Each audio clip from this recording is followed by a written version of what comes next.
morning, I am your host Mutal Fizan and you are watching East News. We begin with development involving the United States Navy. The USS Ronald Reagan has been redirected to Saudi, Greece for urgent repair after a fire broke on board, injuring several sailors. According to initial report, the incident occurred while the aircraft carrier was deployed in the region. On the other hand, Iranian IRGC claimed to hit that with a suicide drone. We turn now to deeply emotional development following to the death of a US serviceman. The family of Taylor Simmons, a US Air Force technician sergeant, killed during a refueling aircraft crash in Iraq. According to reports, Simmons was among 6 American service members who lost their life when a KC-135 refueling aircraft went down during operation, linked to rising regional tensions, saying, "We didn't need this war, it's unjustified and avoidable," raising question of Trump's war policy. US plan to ease Venezuelan oil after Russia's oil to boost supply as Iran war drives price up. Aim is to increase global supply and ease price surge. Critics are increasing questions about the legitimacy of those sanctions. We now turn to a major shift in modern warfare, that is redefining global military strength. Cheap drones are challenging traditional air war superiority. Shifting war economics, Iran is using mass drones, 1,000 plus per week. Each drone costs $20,000 to $50,000, while interceptor cost more than $3 million. Pentagon warning, not a good cost equation. We now turn to breaking development from the Middle East. Reports indicate that Iranian missiles have struck a German military facility located at a base in Jordan. German authorities have not released a full statement at this stage. New satellite imagery appears to show that Iranian strike has hit multiple locations inside the US-used section of Prince Sultan Air Base in Saudi Arabia. Speaking after the reported assassination of Ali Laranjani, Iran's Foreign Minister Abbas Araghchi delivered a message of resilience and defiance.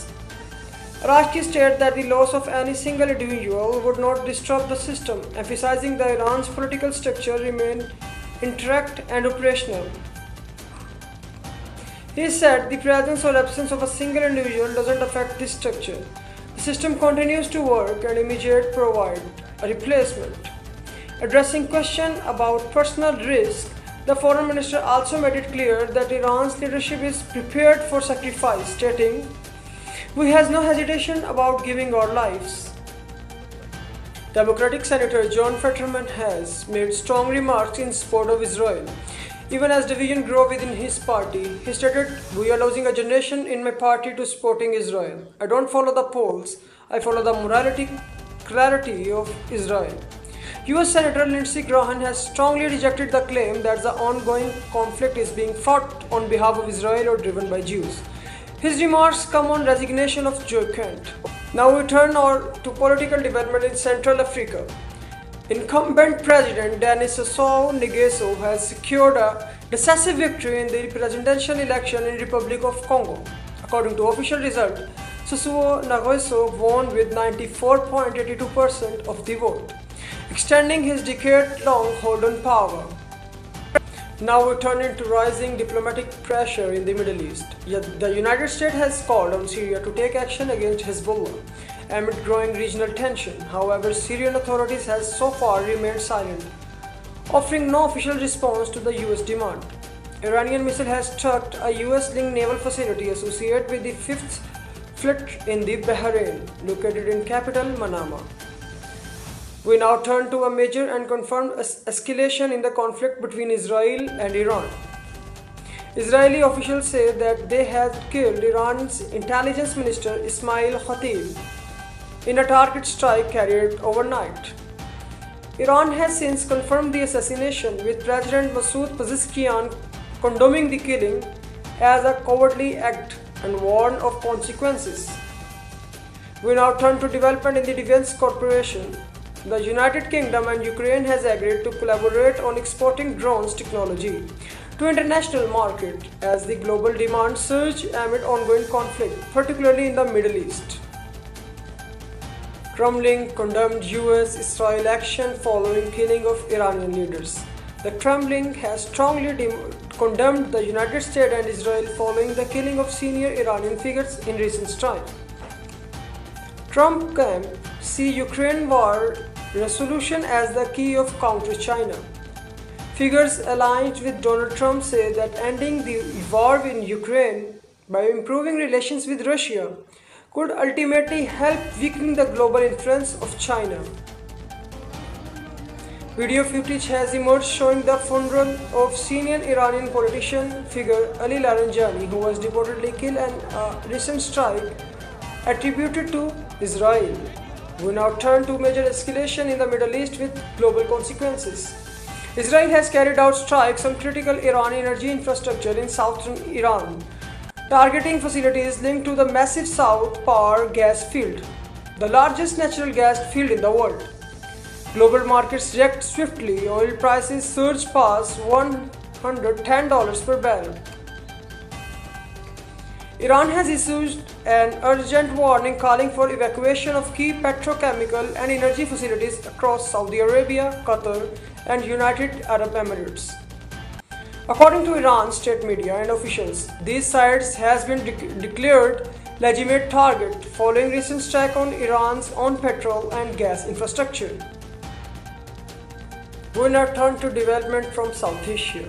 Pakistan has reportedly decided to temporarily force military operation along its border with Afghanistan during the period of Eid al-Fitr.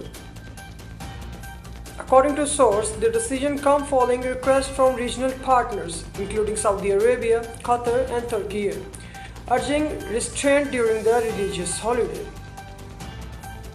The commander of Islamic Revolutionary Guard Corps Navy, IRGC Navy, Ali Raza Tangsiri, has issued a spark warning directed at United States. In his statement, Tangsiri warned all the US warships in the region could be placed on a potential target list, signaling a significant escalation in military posture. We now turn to development from Washington amid ongoing tension with Iran. US Director of National Intelligence Tulsi Gabbard has stated that she was not aware of remarks made by Donald Trump regarding Iran's action in the Strait of Hormuz. During a congressional hearing, Gabbard was asked about the reports that Trump has expressed shock over the Iran's decision to block Strait of Hormuz. Tulsi Gabbard has stated that Russia has maintained the upper hand in the conflict with Ukraine. US Senator J.D. Vance has described the recent strike in gas price as temporary blip, whilst criticizing energy costs during the administration of Joe Biden.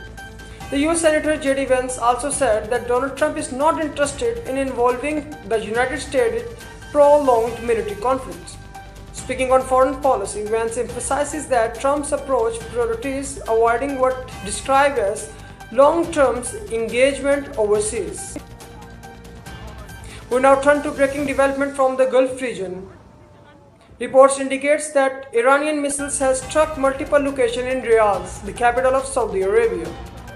The Saudi Ministry of Defense says that the 4 ballistic missiles launched toward the capital was successfully intercepted and destroyed before reaching their targets.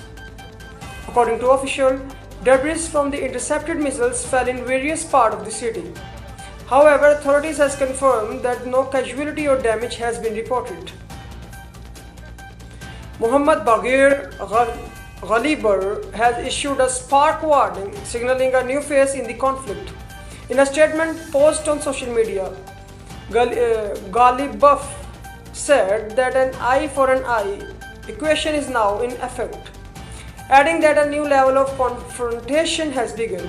The remarks come in amid a series of strikes and counter-strikes between Iran and its adversaries, raising fear for further escalation across the region.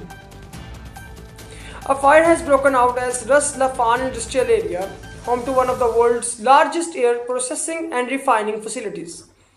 Following a report, Ras Laffan is a critical hub for Qatar's liquefied natural gas, making a disruption in global energy markets.